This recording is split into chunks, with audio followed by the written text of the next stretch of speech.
What's up everyone, Ben Wiegemann here, Field Agronomist for Beck's Hybrids in Southern Illinois.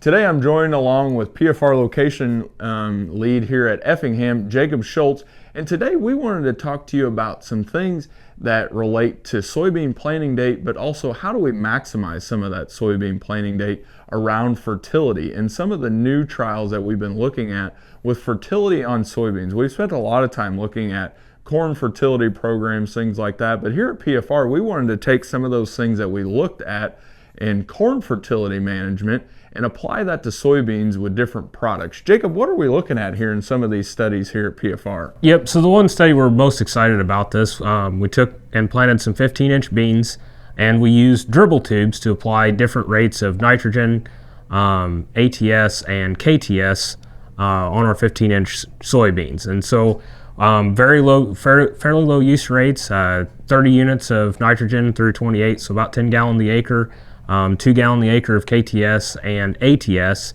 And we saw some really good results out of that additional nitrogen and the ATS sulfur application. So awesome. You know, when I think about, you know, some of this ATS, you know, we have nitrogen and sulfur, then the UAN, we have nitrogen. I think some of this is intriguing because we think about soybeans, and soybeans fixate their own nitrogen. So typically we don't think about supplementing some of those nutrients. But I think one of the things that really rings true to a lot of the soybeans here lately, a lot of us could vouch for, is we're planting our soybeans earlier than what we were maybe 10 years ago, right? Yeah.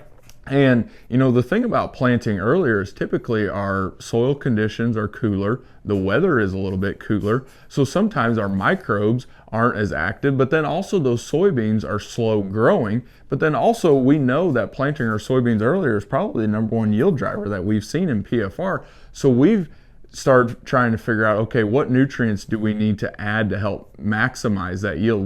We have a higher yield potential with planting earlier, but how do we maximize that yield potential? So Jacob, with some of these studies, what are some of the results that we've been seeing with this? So UAN on soybeans, 30 units of UAN on soybeans is actually proven this last year. So it over the last 3 years, it has crossed over to for ROI and yield. So the exciting new one this year that kind of came forward was that ATS application.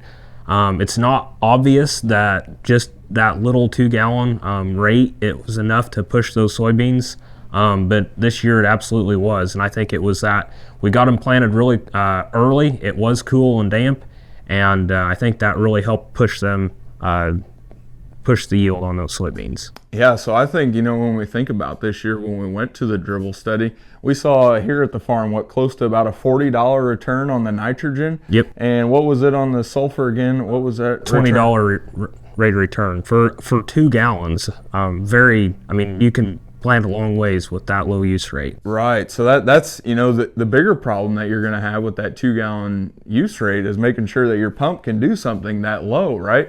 You know, so I think about a lot of these things. Okay, you know, 2x2 is something that, you know, a lot of guys may not even have on their corn planter, much less their bean planter. So how do we apply this to a broad scale when we think about some of this nitrogen and sulfur fertility management that we've been seeing such a large benefit from?